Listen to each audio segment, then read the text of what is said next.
தன்னிடமிருந்த கடைசி 10 ரூபாயை எடுத்து டிக்கெட் வாங்கினான் குமார். நீலவாக்கில் அமைந்த பெண்களின் சீட்டில் ஓர் ஓரத்தில் உட்கார்ந்தான். மற்றொரு ஓரத்தில் 2 பெண்கள் அமர்ந்து பேசிக் கொண்டிருந்தனர். குமார் பார்வையை வெளியில் செலுத்தினாலும் நாளைக்கு என்ன செய்வது என்பதிலேயே கவனம் முழுவதும் இருந்தது. நாளை கடத்துவது அவனுக்கு பெரிய பிரச்சனையாக இருந்தது.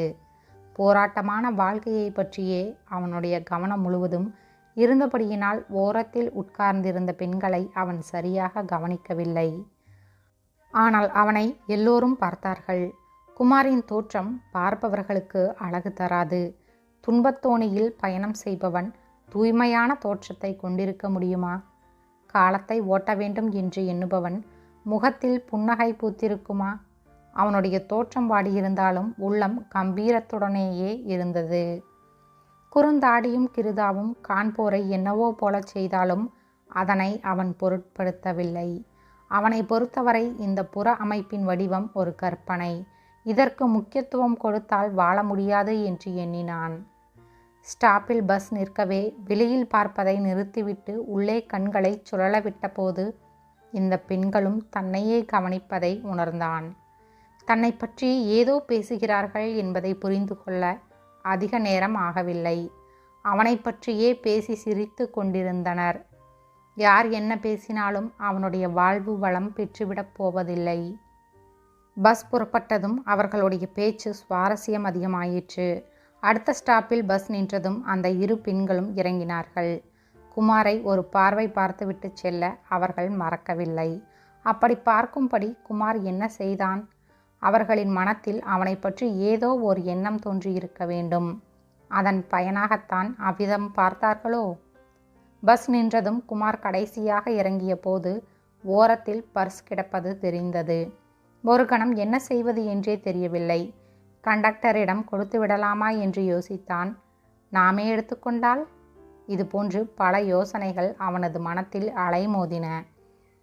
இறுதியாக ஒரு முடிவுக்கு வந்து கையில் வைத்திருக்கும் புத்தகத்தை கீழே போட்டு தற்செயலாக புத்தகத்தை எடுப்பது போல பர்ஸையும் சேர்த்து எடுத்துக்கொண்டான். பர்ஸ் கனமாக இருக்கவே ஆண்டவன் கண் திறந்து விட்டான் என்ற மகிழ்ச்சியில் மூழ்கினான். பணம் இல்லாத சமயத்தில் இப்படி ஓர் அதிர்ஷ்டம் ஏற்பட்டதை அறிந்து மகிழ்ச்சியடைந்தான். பர்ஸ் கனம் அதிகமாக தென்படவே சில்லறை நிறைய இருக்கும் என்று எண்ணி ஓர் ஓரத்திற்கு சென்று மெதுவாக திறந்து பார்த்ததும் ஆச்சரியத்தால் கண்கள் அகல விரிந்தன. உள்ளே அத்தனையும் 500 ரூபாய் நோட்டுகள். எண்ணி பார்த்ததில் 2 லட்சம் இருந்தது. லாட்டரி சீட்டு பரிசு விழுந்த மாதிரி இருந்தது. 2 நாட்களுக்கு முன்னால் இந்த பணம் கிடைத்திருந்தால் டெபாசிட் கட்டி வேலையில் சேர்ந்திருப்பான்.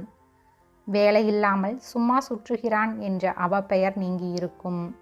இப்பொழுது மட்டுமென்ன, இந்த பணத்தை கொண்டு டெபாசிட் கட்டி வேலையில் சேர்ந்து நிம்மதியாக காலத்தை கழிக்கலாம் என்று எண்ணினான். அவனுடைய மனசாட்சி பேசியது. என்ன இது? யாருடைய பணம்? தொலைத்தவர்களின் மனம் என்ன பாடுபடும்? அதுவும் 2 லட்சம் ரூபாய். என்ன செலவுக்காக வாங்கி வைத்திருந்தார்களோ? உன் பணம் தொலைந்திருந்தால் எப்படி உன் மனம் வேதனைப்படும்? அதேபோல்தான் தொலைத்தவர்களுடைய நிலையும். யாருடைய பணமோ அவர்களிடமே கொடுத்துவிடு. அடுத்தவருடைய பணம் உனக்கு வேண்டாம். உழைக்கும் திறமை இருக்கும் பொழுது நீ ஏன் மற்றவர்களுடைய பணத்திற்கு ஆசைப்பட வேண்டும்? உடனே சென்று கொடுத்துவிடு. அதுதான் சரியான முறை. அடுத்தவருடைய பணம் உன்னுடையதல்ல. மனசாட்சிக்கு கட்டுப்பட்டு அமைதியடைந்தான். என் கஷ்டம் என்னுடனே இருக்கட்டும். நான் எப்படியும் சமாளித்துக் கொள்கிறேன். ஆனால் பாவம் அவர்கள் பெண்கள். திடமான மனத்துடன் பெண்கள் இறங்கிய இடத்தை நோக்கி நடந்தான். ஆட்டோவில் போகலாம் என்றால் கையில் காசு கிடையாது. பர்சில் இருந்த பணத்தை எடுக்க மனம் இடம் தரவில்லை. நடந்து சென்றான். பர்சில் விலாசம் இருக்கவே வீடு கண்டுபிடிப்பது சுலபமாயிற்று. விலாசத்தை காட்டி ஒருவரிடம் கேட்டபோது தெளிவாக கூறிவிட்டார். அந்த வீட்டை நோக்கி சென்று கதவை தட்ட வேண்டும் என்று நினைத்து கொண்டிருந்த போது உள்ளே இருந்து பேச்சுக்குரல் கேட்டது. என்னடி, பணத்தை தொலைத்து விட்டு வந்து நிற்கிறாயே, கொஞ்சமாவது பொறுப்பு வேண்டாமா? கல்யாணத்தை எப்படி நடத்துவது? எப்படியோ கஷ்டப்பட்டு இந்த இடத்தை ஏற்பாடு செய்தேன். ஆபீஸிலிருந்து வீட்டுக்கு வருவதற்குள் பணத்தை கோட்டை விட்டு விட்டாய். கவனம் பணத்தின் மீது இருந்திருந்தால் தானே. இனிமேலும் சும்மா இருந்தால் அந்த அம்மாள் பேசிக்கொண்டே இருப்பாள் என்று எண்ணி குமார் சார் என்று குரல் கொடுத்தான். யாரது என்று கேட்டுக்கொண்டே கதவை திறந்தாள். அவளுடைய முகத்தில் சோகம் நிரம்பி வழிந்தது. அம்மா, இந்த பர்ஸ் பஸ்ஸில் கிடந்தது. இது உங்களுடையது தானா என்று பாருங்கள் என்று கூறி பர்ஸை காண்பித்தான். பர்ஸ் என்றதும் உள்ளிருந்து 2 பெண்களும் முன்னறைக்கு வந்து விட்டார்கள். இது எங்களுடைய பர்ஸ் தான் என்றனர் ஒரே குரலில். பணம் சரியாக இருக்கிறதா என்று சரிபார்த்து கொள்ளுங்கள். எல்லாம் சரியாக இருக்கிறது.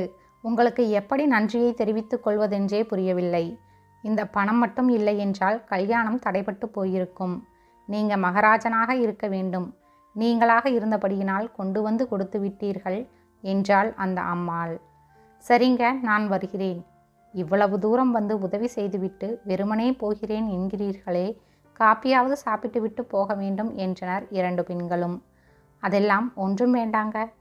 ஏதாவது சாப்பிடாமல் போகக்கூடாது என்றால் அந்த அம்மாள் பிடிவாதமாக. வேறு வழியில்லாமல் சோபாவில் உட்கார்ந்தான். ஒரு பெண் காப்பி கொண்டு வந்தாள். மூத்த பெண் மீனா இவள்தான். இவளுக்குத்தான் திருமணம். இளையவள் லதாவின் ஆபீஸிலிருந்து கடன் வாங்கி வந்த பணம்தான் இது என்றாள் அம்மா. உங்களுடைய உருவத்தை பார்த்து கேலி செய்து கொண்டு வந்தோம். உள்ளத்திற்கும் உருவத்திற்கும் சம்பந்தம் கிடையாது என்பது உங்களுடைய செய்கை நிரூபித்து விட்டது. எங்களுடைய அன்பு பரிசாக இதனை பெற்றுக்கொள்ள வேண்டும் என்று கூறி 5000 ரூபாயை நீட்டினாள் மீனா. மிகவும் நன்றி. அன்பால் செய்த உதவியை பணத்தால் மறைத்து விட வேண்டாம். என்னுடைய உதவி உங்களுடைய உள்ளத்தில் என்றும் நிலைத்திருக்க வேண்டும். பணம் ஒரு காகிதம். அதற்கு முதன்மையான இடத்தை அளிக்காமல் அன்பிற்கு முதன்மையான இடத்தை அளிக்க வேண்டும் என்று கூறிவிட்டு புறப்பட்டான். மூவரும் வாசல் வரை வந்து வழியனுப்பினார்கள். கல்யாணத்திற்கு கட்டாயம் வரும்படி அழைப்பிதழை கொடுத்தனர்.